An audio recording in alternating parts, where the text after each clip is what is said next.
All right, everyone, we're going to get started. I'm Kayla Smith. I'm the marketing coordinator here at Turnpaw Health, and thank you for coming. Tonight, Janine, who is one of our functional health and nutrition coaches, is going to be speaking on detoxification and what that looks like in your life. She's going to give you practical tips on how to detoxify in your life, toxins to be aware of that are sometimes overlooked, and then we'll have time for a Q&A. And for those who are joining us live, you're welcome to send in your questions as well and type them in, and we'll try to get to those as well at the end of the night. So Janine's going to take it away. Awesome. Thanks so much for introducing me. Okay. All right. Are we on? Okay. Have you ever said, I need a detox? Maybe after a stressful week, a vacation, or a stretch of poor sleep? When it feels like your body is asking for a rest? By a show of hands, who's felt that before? Have I needed a detox? Yeah, right. You're not the only one. And if you're like most people, maybe you've reached for a green juice, or maybe you searched on Pinterest for a 3-day detox cleanse that you swore you've never done again. But it's a little bit different than what it really mean. And more importantly, how do we really support detox? Interestingly, our bodies are so resilient and adaptable. And behind the scenes, your body is constantly at work, transforming, neutralizing, excreting compounds that could otherwise build up and wreak havoc, interfering with our hormones, our energy, and a whole host of other challenges. It's no secret that our bodies are navigating a really difficult world. More than 80,000 synthetic chemicals have been registered in the United States, in our air, water, food, all these different places, but only a small percentage have actually been tested for long-term safety. We breathe in compounds our grandparents knew never existed. We eat food grown in soil that doesn't have the same nutrients as it once did before. We live surrounded by plastics and fragrances and chronic low-level stressors, things that shape human physiology in ways that they never have had before. And it can be incredibly overwhelming and confusing. But I think through this talk, you'll be able to get a better understanding of what detox is, and I can provide some support and guide you through some of that overwhelm and confusion. So tonight, it's not about a cleanse or a quick fix. It's about understanding how your body does detox. And for us, we have our objectives here, which Kayla so nicely introduced. So what toxins are, where they show up, how that burden continues to build over time, and how can we strengthen some of the systems that are designed to clear them. Because the good news is your body already knows how to do this. We're just here to help how it's meant to work. So for us, it can be helpful to begin by defining detox. While the word detox has been very popularized and sometimes associated with fads, its core principles are deeply rooted in medicine and history. From a functional medicine perspective, we define detox as a process of balancing input and elimination. And clinically, that is about us supporting the body's innate ability to move harmful compounds out of the body through specifically biochemical pathways that we'll explore tonight for clearance. These compounds tend to be stored in fat tissue, and if they're not effectively eliminated, they can contribute to a host of health issues depending on some of those individual vulnerabilities that we all carry. So the primary goal with detox is twofold. We want to be able to reduce our exposure while also optimize our intake, so we're going to be able to perform better in our day-to-day lives and our health. And though detox has said to be trendy, it's actually pretty vintage. Yeah, it's been around since the start of humankind. Detox and cleansing practice have been practiced throughout various cultures. So when we kind of think about some of those cultures and practices, we might think of salt baths and saunas, dry brushing, right? This isn't new. This is all about bringing ourselves back to balance. And we finally have the science to kind of prove some of the mechanisms that stand behind detox. I find this so fascinating, and this is one of the reasons why I'm so interested in this topic, because when I'm collaborating on protocols with other providers, we see when people take on detox, they don't just take detox on. they take on transformation. We're not just changing their food and supplements and the glass jars, we're changing their life. So detox really becomes a gateway into deeper healing. And the fact that all of you are in this room right now, taking that chance on yourselves to let go and be at ease is absolutely fantastic. So in this process, you'll learn something about yourselves. And as we move this talk, I want you to keep in mind that it isn't always about biology. And don't worry, we're going to get into the biology, but it's also about resilience, letting go, and renewal. So, toxins. What are they? When you think of toxins, what comes to mind? Feel free to call out what you think what toxins are when they come to mind. Chemicals, right? Yeah, plastics, fragrances, yeah. Maybe you think of factories or skull and crossbones. Substances really that don't belong, that we know to cause harm. So, what we want to be able to kind of understand a little bit more is that toxins are a very nuanced term. And in environmental medicine, we actually have 3 different classifications for them. So for toxins, they'll fall into 3 different categories. Some are natural, that you'll find within the environment. Some are synthetic, as well as some are man-made within ourselves. So we call these toxins, toxicants, and endotoxins. So toxins are the poison that nature creates. It's produced by living organisms like molds or bacteria and even animals. Or you might even find it in snake venom or spider venom. I hope you never find yourself in that situation, but right, those are all toxic things that we want to avoid. And the way that they show up in nature is to defend and survive and compete. And they do the same thing when they interact with our physiology. So while, we have adapted with these other, compounds and animals and substances for the span of human time, they're still really challenging for our physiology. And while these things are, very harmful, they actually tend to be a little bit more fleeting than your average, what we associate toxins. So while they are a bit more fleeting, their effects can be very serious.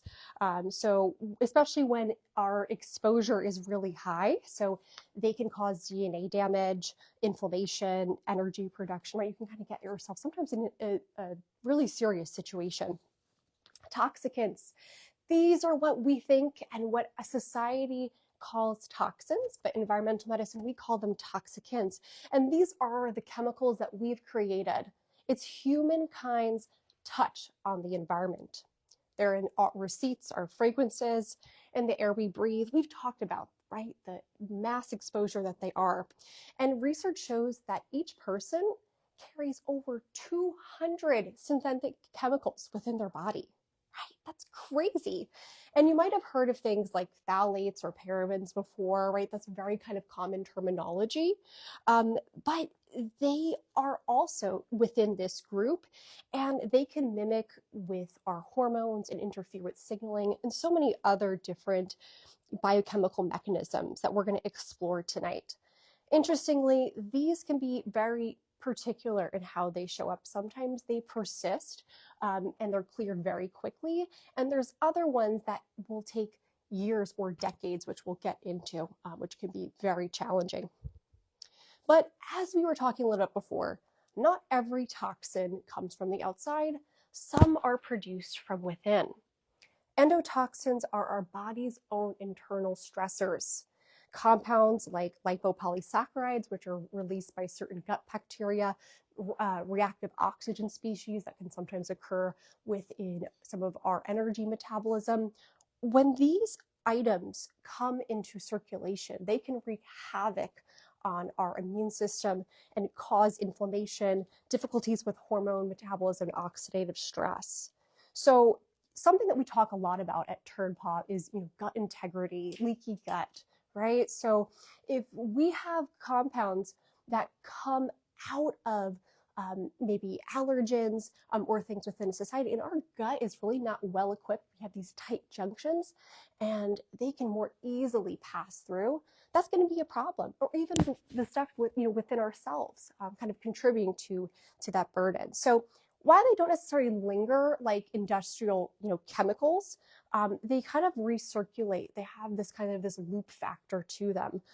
So if we can't support some of our physiology, so that these compounds can work a little bit more easy, we're going to kind of get in this cycle of recycling. So to kind of say that in some, toxicants tend to persist in some of the tissue. Toxins really strike hard, right, the natural ones, but leave a lasting mark. And the endogenous ones, those are really not going to be able to come back until the body is balanced.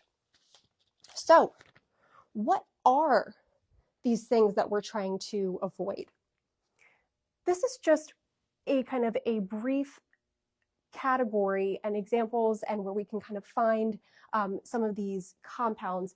What I'm going over here is what environmental medicine calls the big five. So these are ones that are very well studied and we can see them constantly show up within our day-to-day lives. One of the scariest ones is persistent organic pollutants. These are fat-soluble industrial pollutants that can persist for decades. Some of the examples of this you might have heard of is like PCBs or dioxins, just some chemical names. But they'll show up in places like fish, meat, dairy, soil, dust, and they're very challenging because they're stored within fat and tissue. And if we can't mobilize that fat and tissue, they can store for an incredibly long period of time, causing things like hormone disruptions and even cancer and metabolic disease. PFAs, this we call per and polyfluoroalkyl substances. This is POP's cousin, as I like to say. So very persistent in nature, but it's a fluorinated chemical that is resistant to breakdown. If we think about Teflon, right, that's what PFAs are. Resistant to heat, to water, all the elements, that is what a PFA is. And they stick around for a very long time, but the difference between them is that they bind to proteins and tend to be more excreted through the blood and the kidneys, as opposed to the POPs, which are more kind of stool-based. So those kind of will be associated with thyroid dysfunction and developmental effects. Another category is plasticizers. These are the ones that we call BPA, as you might have heard. The idea behind these is that we want to be able to soften products or chemicals for them to be within some of our personal care products specifically. So this shows up in a couple of different areas, like receipts, cosmetics, and these tend to actually be cleared pretty quickly, interestingly enough. But again, if we're not having adequate detox support, some of these things just are constant re-exposure just by the amount of volume we have within our day-to-day life. Metals, right? So these are naturally occurring, but very toxic. And one of the most challenging things to detoxify from. And the reason why is that they tend to store within bone, the brain and the kidneys. And you might find them in a couple of different areas, such as, fish, right? We think about maybe tuna or swordfish. Usually you have a larger, kind of mammal that has eaten smaller products and they just kind of bioaccumulate, right? So that can have a really high concentration of metals. Also too, think of arsenic, right? We've kind of maybe seen some of that come up in rice as well as protein powders. And that sometimes just has to do with the saturation of the soil and how much it's absorbing. So it can be problematic. And that's something too in environmental medicine that we're kind of continually looking to explore. How can we get rid of some of those toxins?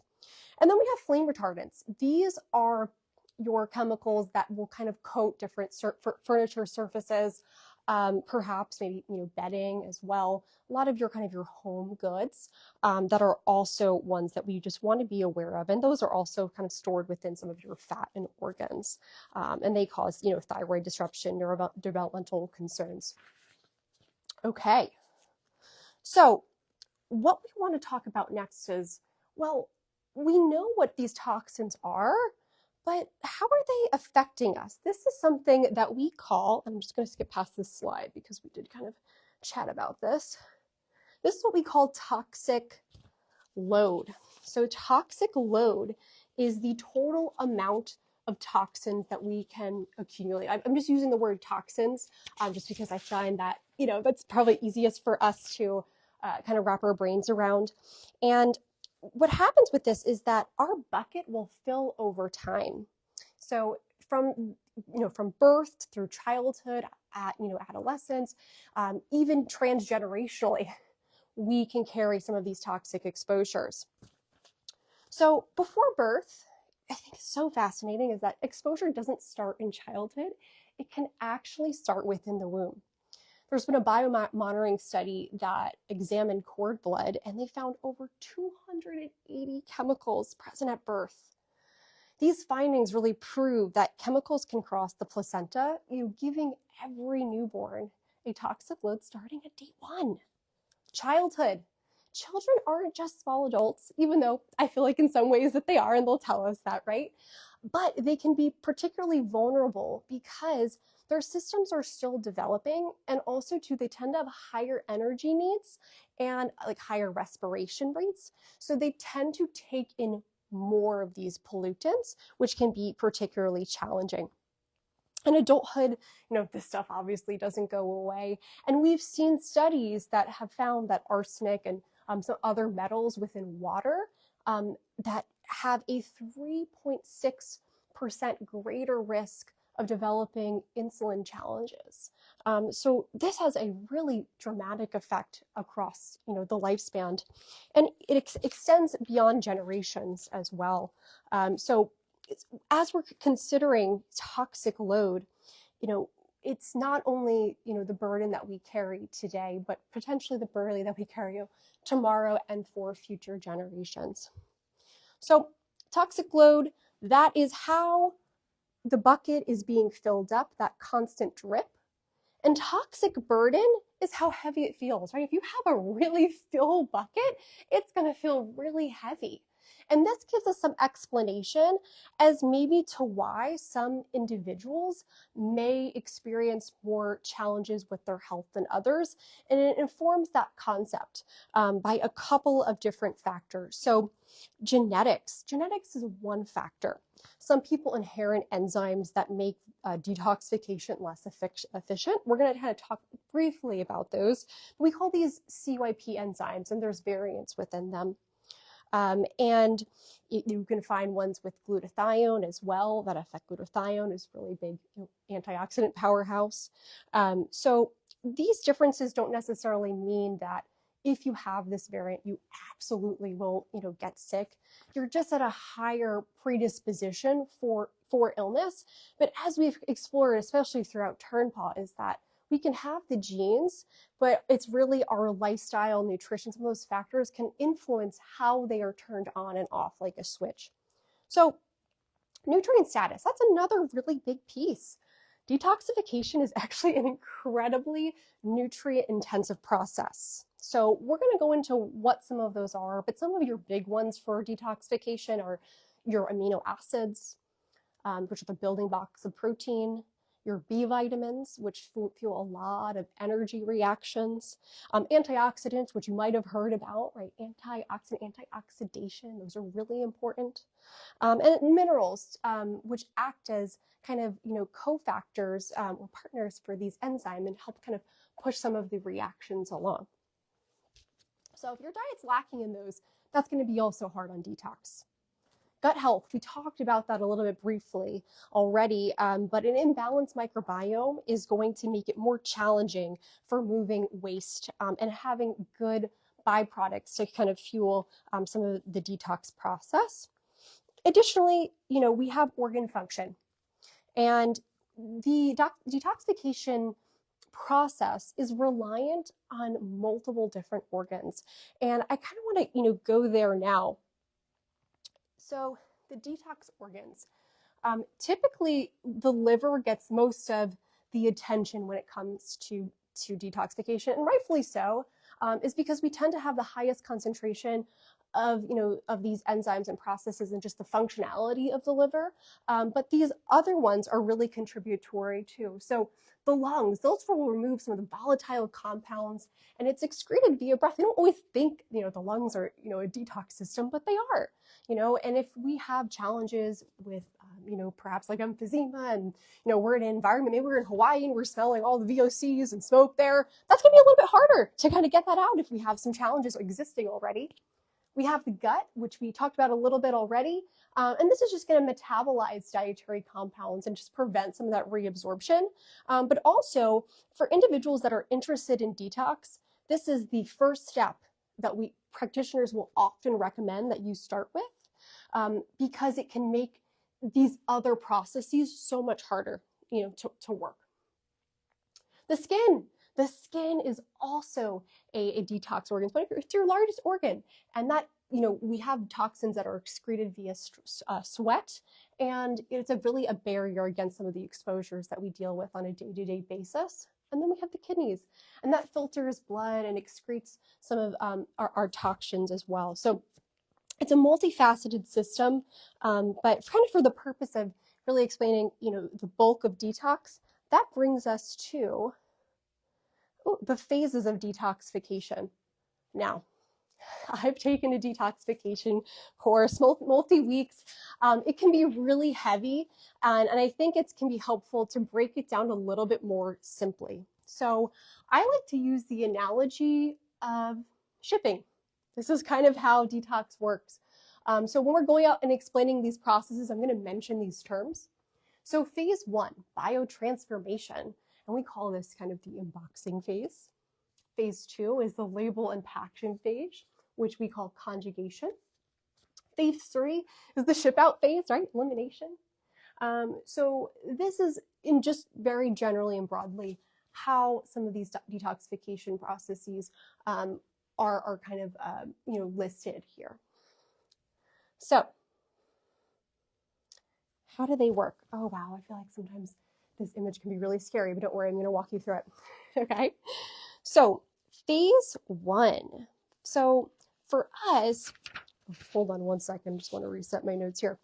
This is really the first step where we start processing some of these fat-soluble compounds, so they can adequately be more cleared. And the idea behind detoxification in itself is that we want to take fat-soluble compounds, and make them more excretable to essentially be water. Because a lot of these toxins will occur within fat tissue. So we want to make it more easily excretable for that to do that. And this is done by an enzyme that we call cytochrome P450. And these enzymes will use different nutrients and oxygen to essentially make things more readily available to be excreted. And we think of this as an unpacking stage, or really transforming those toxins. They almost are kind of chemically changing within a way. And something that can be really interesting to learn about detox is that it's actually a pretty stressful process on the body. Yeah, it's stressful because sometimes the compounds that we get that are going through phase 1 can actually be more reactive than the toxin itself, especially if we don't have antioxidant support to support that. So this is kind of where the antioxidants will come into play, and I find with detoxification protocols that you might be aware of, there's a really big emphasis on antioxidants for good reason. And for us, if the speed of phase 1 can be pretty influential on how the rest of this process moves. So if you have phase 1 that's moving kind of slowly, like things are not kind of reprocessing, there is a really kind of high chance that compounds can linger longer and go into circulation in other parts of our body, and maybe not kind of attach with some of those antioxidants to avoid these free radicals. So, and the same thing goes for two fast reaction, which we'll talk about in a little bit, but that's because of, phase 2, maybe phase 2 is not ready for phase 1 from phase 1, which can be a little bit problematic. So Another kind of identification with some of these CYP enzymes is you might have heard the word fast or slow metabolizer, right? Some of us have heard that, or we're like, oh, I'm a fast metabolizer. And if you drink coffee and you're kind of the person where you're like, oh, I just like don't feel really well after that, maybe you're a slow metabolizer, that maybe things are not moving through. Like, even caffeine can be kind of a toxin as well. And same thing even goes with alcohol, medications, going through this process, is that phase 1, phase 2 activity. And I think sometimes the slow metabolizer gets more of like, oh, shucks, like I'm not doing a great job. But if things move too fast, it also can be problematic as well. Okay, so phase 2, this is going to be the packaging phase. So this is where we take some of those reactive intermediates, right? Hopefully the antioxidants have kind of latched onto the thing that we're processing out.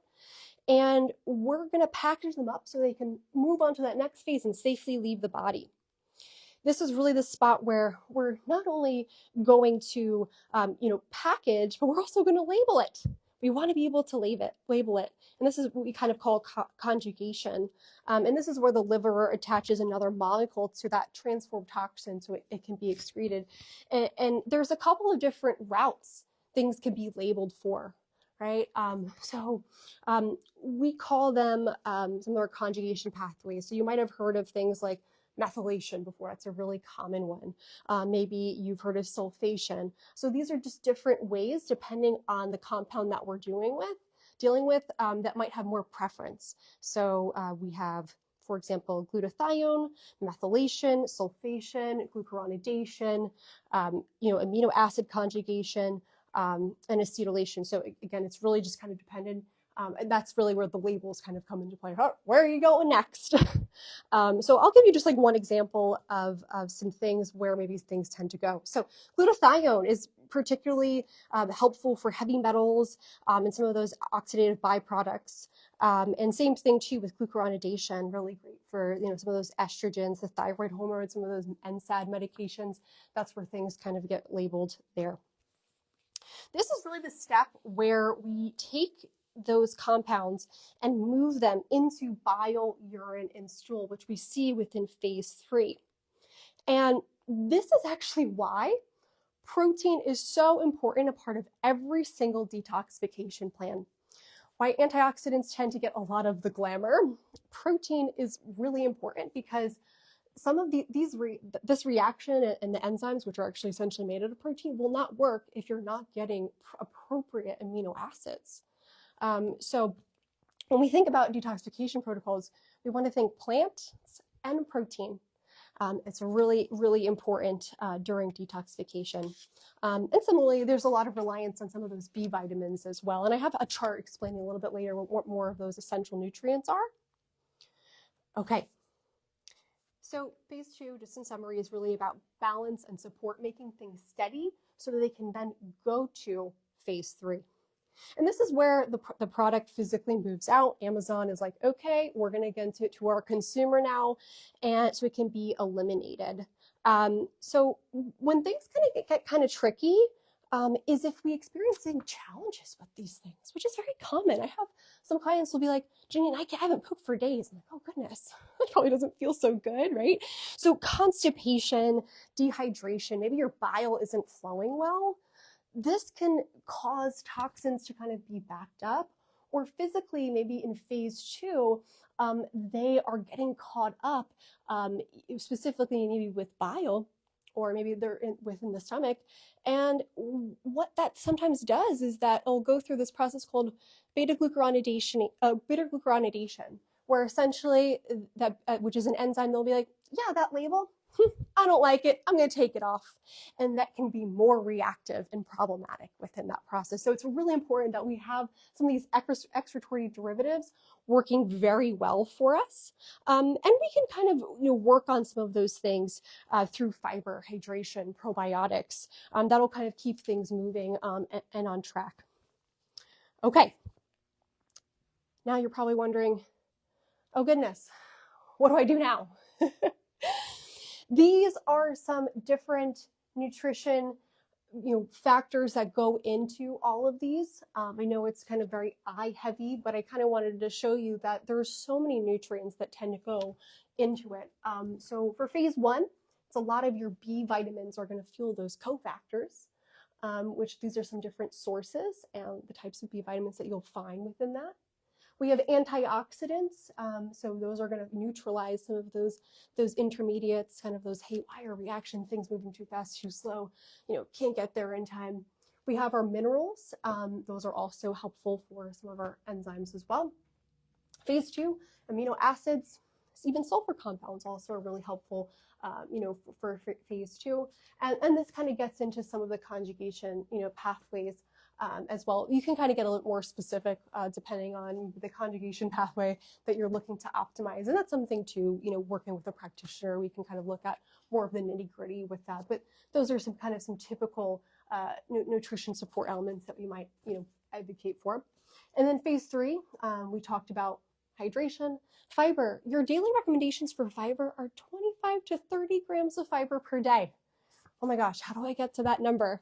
That's going to be, eating, your fruits, your vegetables, even do things like chia and flaxseed. They have actually a really high concentration of fiber, per serving. I also want to get that bile flowing. You might have heard of beets really being helpful for bile flow. Artichoke, those are great compounds that we can look at. Microbiome support, fermented foods and some prebiotics will help with that.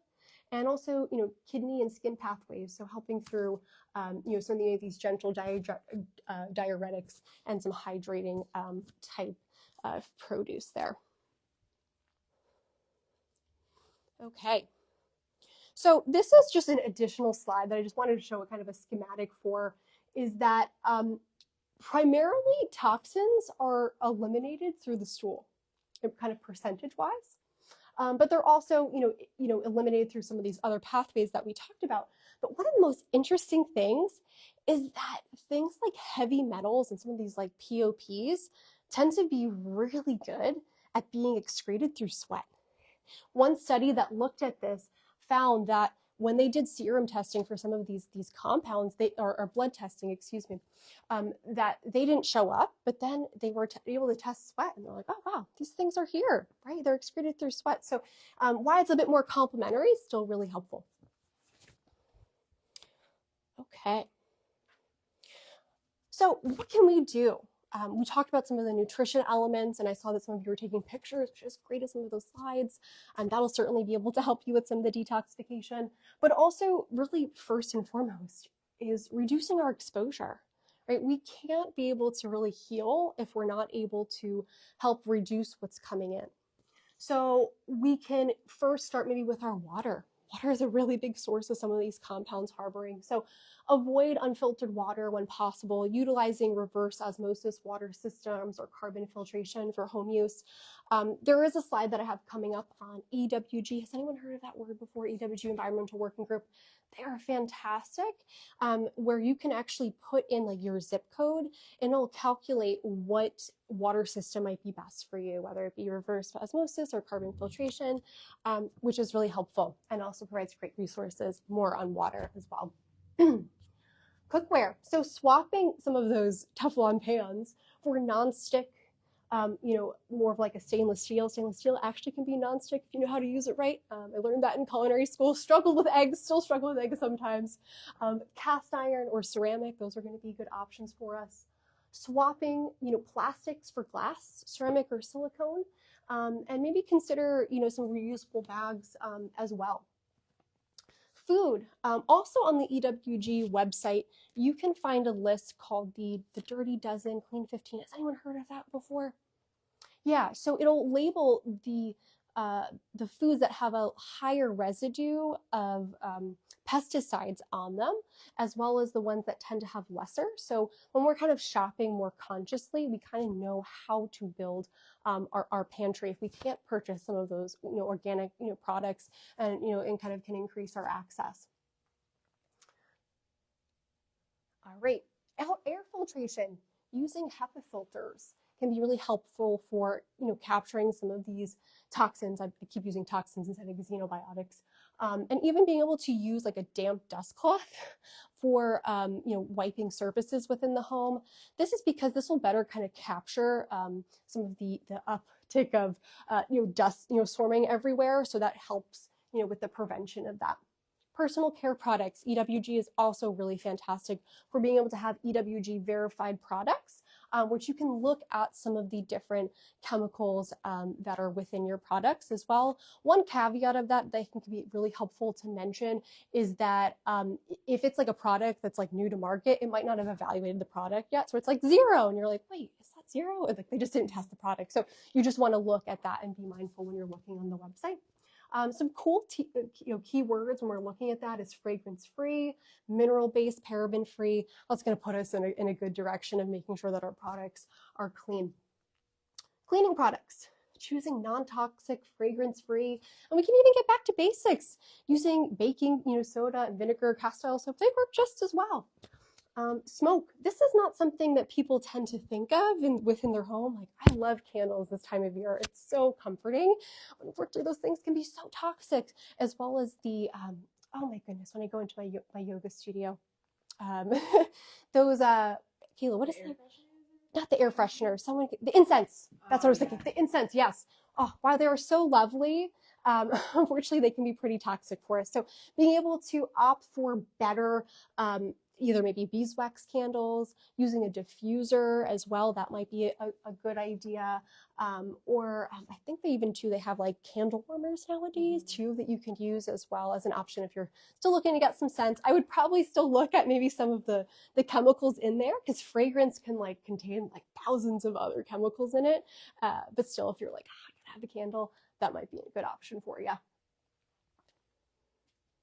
Okay, so now we want to optimize. So a little bit ago, we were talking about sweat and the sauna. This is a fantastic mobilizer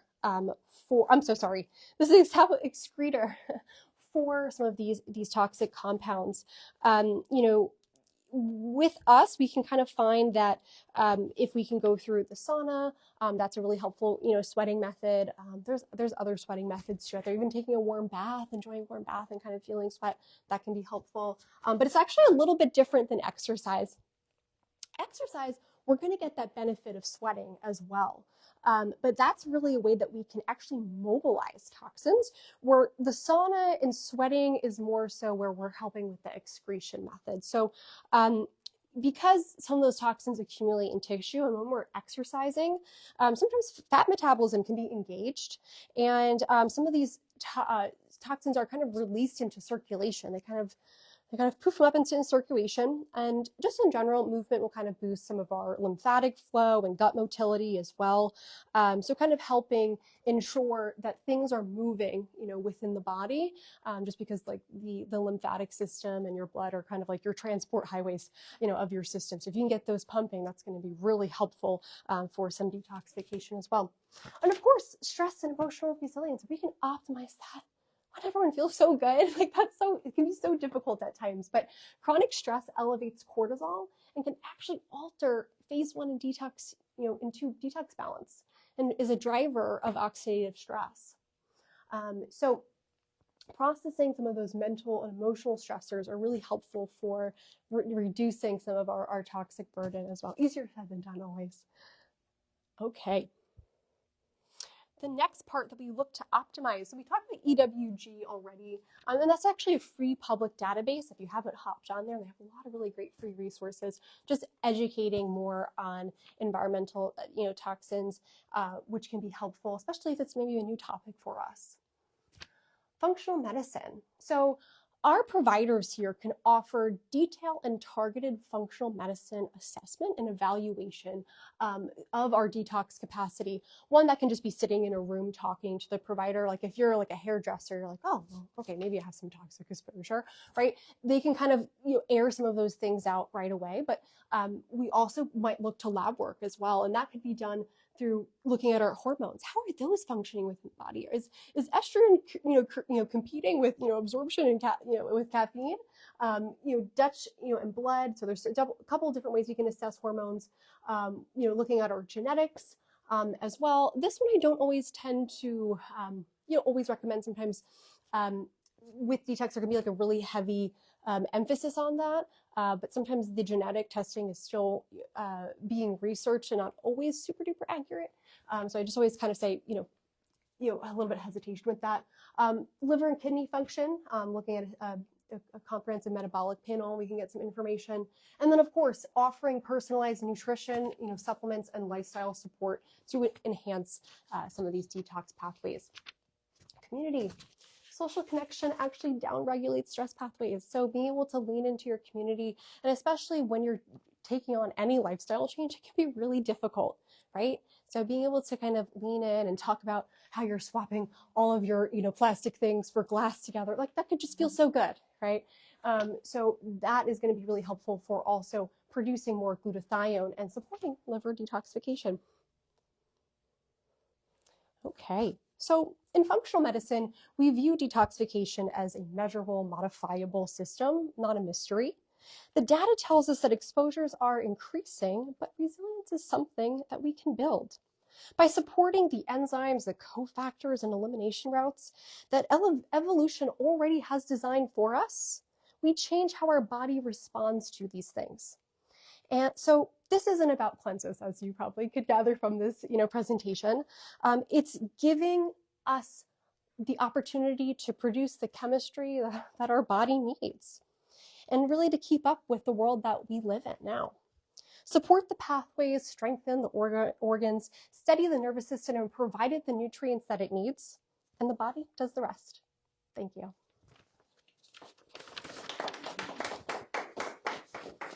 Okay, any questions? Yeah. So you talked about like getting away from Teflon. So is it still bad if it's totally like intact, not peeling, not any little marks or anything like that? Is it still like bad just because it's Teflon? Unfortunately, yes, just because it does have the ability to kind of persist. Luckily, there's so many different options nowadays. I think that nonstick is so attractive, especially when you're like on the go and looking to cook. So a little bit about my background. I didn't really introduce myself. I went to culinary school. I studied health supportive culinary arts. And something that was recommended to us during that time is something called a scan pan. You can write it down. And it kind of utilizes some more natural compounds that are similar to Teflon, that are not toxic, that won't contain some of those PFAs.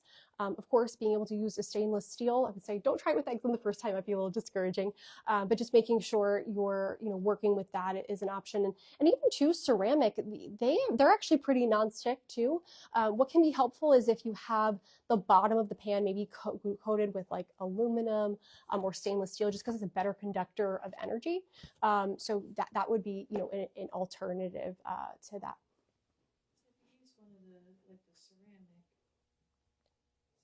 Oil that you put in then is like olive oil is an okay one. Like you hear sometimes that, oh, this makes the oil be bad if it gets too hot and whatever. Yeah, I know there's a lot of hullabaloo and stuff going on in the environment. I'm happy to clarify that for you. That's one of the reasons why I'm so interested in this topic. And I have a master's degree in nutrition, functional medicine. So we looked a lot at some of this research. And interestingly, what you're kind of pointing at is like this, we call the smoke point. And certain oils have a higher smoke point than others. So for example, olive oil tends to have a lower smoke point, more for low to medium heat cooking temperatures. Not a bad oil. You just want to make sure you're using it with the right, kind of ingredients and recipes. So things like roasting, great for that. Sauteing, searing, I would not recommend that because if you cook the oil at a higher temperature than the smoke point, then you create oxidation, which can be very inflammatory, increase oxidative stress. My husband told me, I found out the hard way before I went to culinary school. I was Chef Boyardee. So you want to be, make sure that instead you would use something like an avocado oil, much higher smoke point, a little bit more expensive. Costco has a really great price on it though. And that will be better for more of your sauteing and your searing because it can handle some of that temperature. Same thing with like beef tallow, coconut oil. Those also fall within that category. But most people find, sometimes, everything tastes like coconut. So maybe something a little bit more neutral, like an avocado oil. Well, that's what if our family has some weird food sensitivities? So I have some that can't do avocado oil and some that can't do coconut. So then what do you Yeah. Mm-hmm. It's difficult. And we also do nutrition consults here. We can kind of also work through some of those food sensitivities and kind of find what works well for you. I will say the majority of the time, we're not usually cooking at high heat temperatures. Actually, we don't always recommend that. But if you're like searing your food, right, like having a nice like seared chicken or something, then you'll kind of use that or sauteing. But on average, you're really not cooking at really high temperatures. So olive oil is usually just fine. Great question. My other question is, in talking about fragrance, so where does essential oils fall in that? Yeah, so it can be really tricky. Because they're essential oils, more natural. They're not Yeah. like plug-ins or something you spray. Sure. That's tricky. That is tricky. But I would say, at least from some of my research with essential oils, is kind of making sure it's not like an essential oil blend. Because sometimes that blend can be, they might write, like, let's say if you're having a lavender, like bedtime one, they might be essential oil blend. They can put anything kind of similar to fragrance, in that. So physically being able to see lavender, all the other things in there will be helpful. And of course, there are some more reputable organizations that tend to produce better essential oils as well. That can be helpful too. Great question.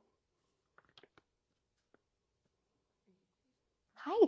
Backing up a second, define high heat. High heat. I would say in general, that's probably going to be around about 300 degrees. Typically, yes. Can't remember off the top of my head, but it was within that range.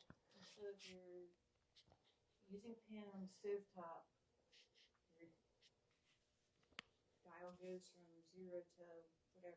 So it's like 5 medium? Or Yeah, exactly. So 5 and 6. So I would say the highest bring the olive oil would be really like up to 6. Doesn't really need to get much higher than that. And even too, when you're searing something, a lot of times we're looking for like that smoke to come up. Don't need the smoke to come up. It actually, if you just let it shimmer, you still get the same effect. You don't need to smoke the oil. Yeah, right. We always have to learn it the hard way first, right? Great question. Hi. So we have a business and it's a welding shop. Now I'm not doing the welding, but my husband and our employees are. And you mentioned like metal as like an occupation. How can we be as safe as possible while still working? That's a really fantastic question. To be honest, I don't know how to completely kind of answer that for you. I would probably recommend maybe meeting with one of our functional medicine providers.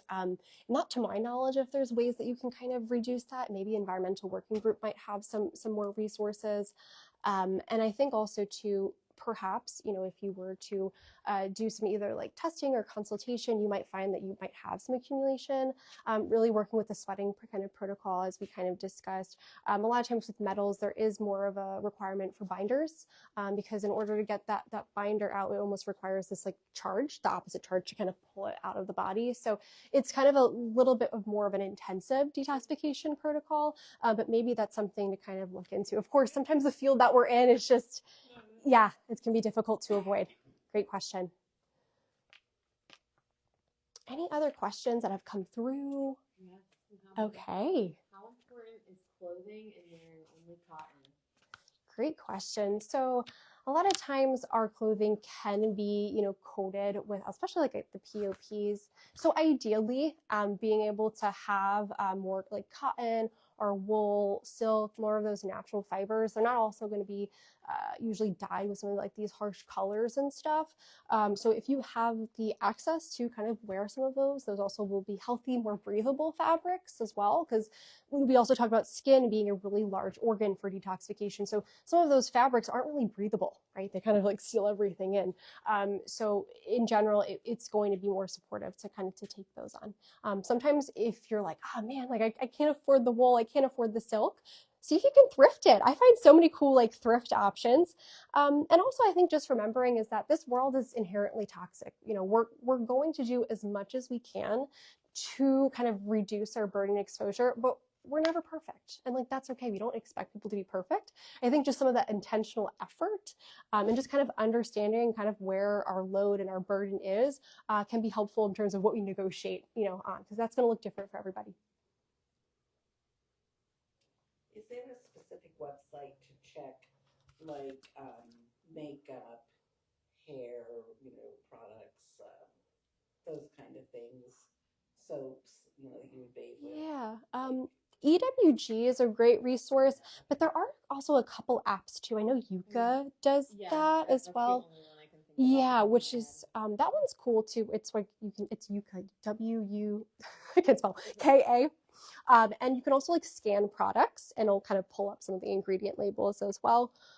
Just to kind of like keep in mind though, like it can be helpful for maybe identifying some of those like those chemicals and stuff. But if you were to kind of look at it from like a nutrition perspective, it might be like, oh, this is really high sodium. I'm giving this score a D. And it's like, oh, well, I don't, you know, that's not really a problem for me. So it can be kind of contextual in terms of how you apply it. And working with a nutritionist or a functional medicine provider can kind of help that. Of course, convenience food and convenience products are always going to be, you know, within our society and our reach.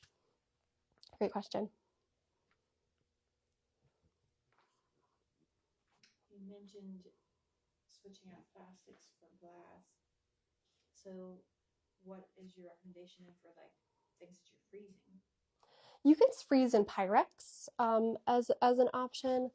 I do have a food grade silicone that you can do at high like temperatures, like extreme temperatures, like cold. It's more so heating the silicone. Maybe people might worry about the leaching a little bit more. Anything else that you can think of, Caleb, for freezing? I use mostly all glass, and I freeze in the glass containers. But I do like you said, like I'll use plastic bags for freezing sometimes. Sometimes it just fits easier, especially if you have a big family. And it is you don't want to like heat plastic. That's like the number one.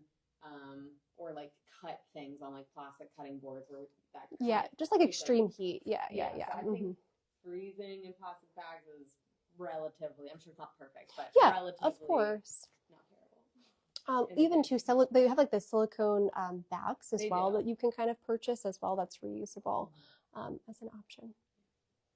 Any opinion on true Tupperware? Like, I have a lot of like Tupperware, not just the clear ones with the little red lids. That's, you know, I forget the other. There's another brand. It's, you know, just like Tupperware that's been around since the 70s. Yeah, generations. A lot of times Tupperware goes. Yeah.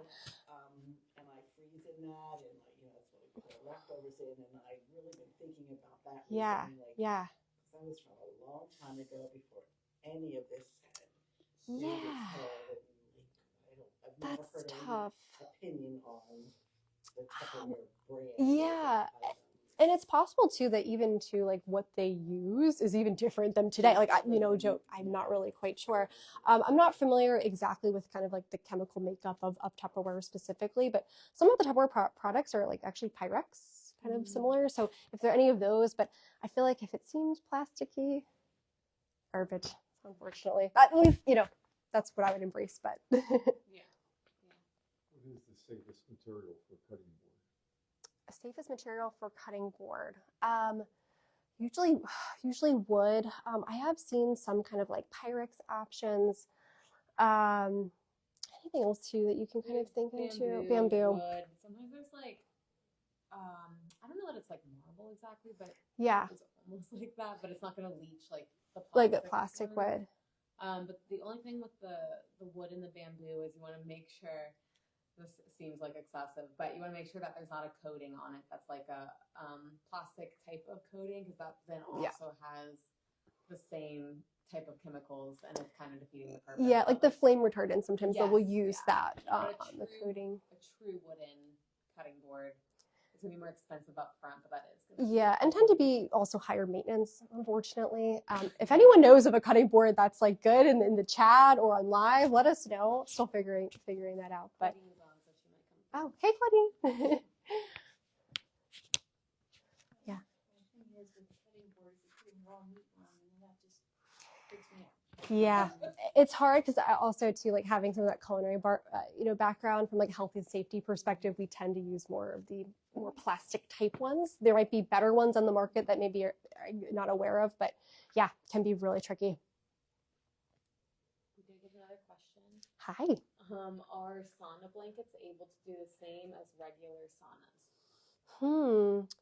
Yeah, so great question. I'm still learning more about sauna blankets. There's so many things that can kind of activate some of those hormetic stress processes. I find that in terms of the amount of sweat that you could generate from a sauna blanket might be different than maybe a sauna that you might go into. Also too, usually for like a red light sauna, you're also going to get some of that red light benefit. So in terms of increasing sweating, absolutely. The same exact benefits of a sauna, wouldn't be able to definitely say that is the case. Okay.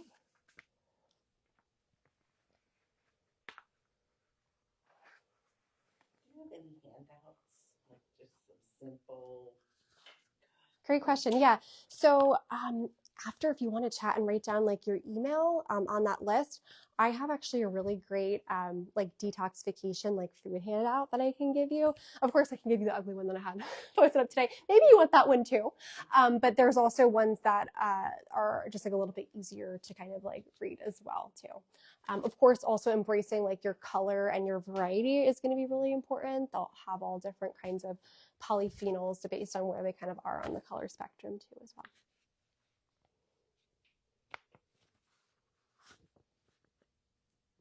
Are we good? Okay.